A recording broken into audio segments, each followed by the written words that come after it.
మన భారతదేశంలో ఎన్నో భాషలు, ఎన్నో వ్యాసాలు, ఇది రకరకాల పూలు పూసిన అద్భుతమైన తోట. ఇందులో అన్ని వర్ణాలు, అన్ని పరిమళాలు ఉన్నాయి.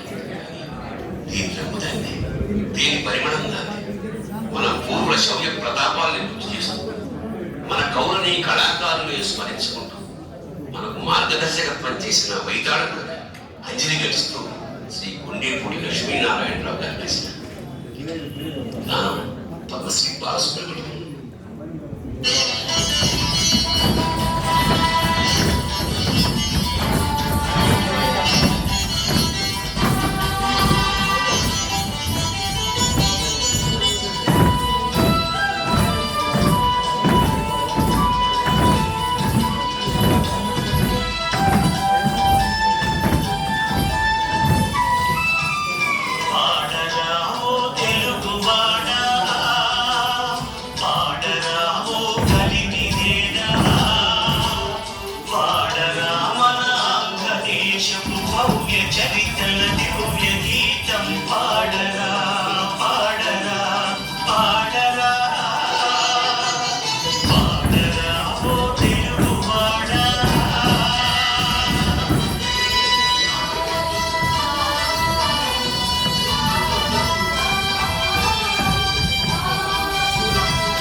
సంస్కృతి తీర్చిదిద్దిన కందుకూరి తెలుగు భాషను ప్రజల భాషగా చేయగోరిన గిడుగు పిడుగు దేశమంటే మనుజులేనని చాటి చెప్పిన అప్పారాయుడు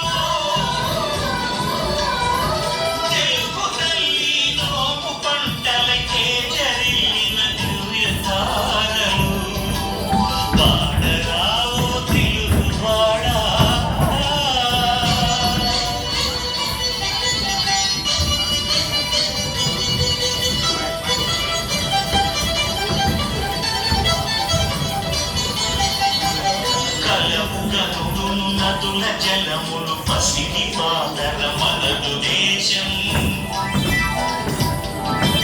సిరియు సంపద వెళ్ళి విరిసే స్వర్గతుల్యము చేసి కొందము ఏడు కోటుల తెలుగు బిడ్డల ఐక్య కంఠములొక్క పెట్టునా జయ జయమని తెలుగు తల్లికి విజయ గీతికలాట పిల్చగా పాడరా ఓ తెలుగువాడా పాడరా ఓ కలిగిరేడా పాడరా మన ఆంధ్రదేశపు భవ్య చరితల దివ్య గీతం పాడరా పాడరా పాడరా పాడరా ఓ తెలుగువాడా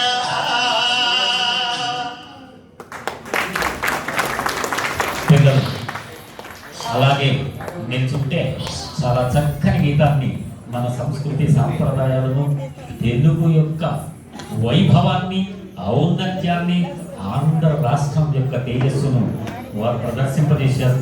వారికి మనస్ఫూర్తిగా కరటాల ధ్వనులతో మీరు అభినందిస్తారని నాట్యాచారిణి సుభాషిణి మేడం గారు వారికి గురువుగా ఉన్నారు.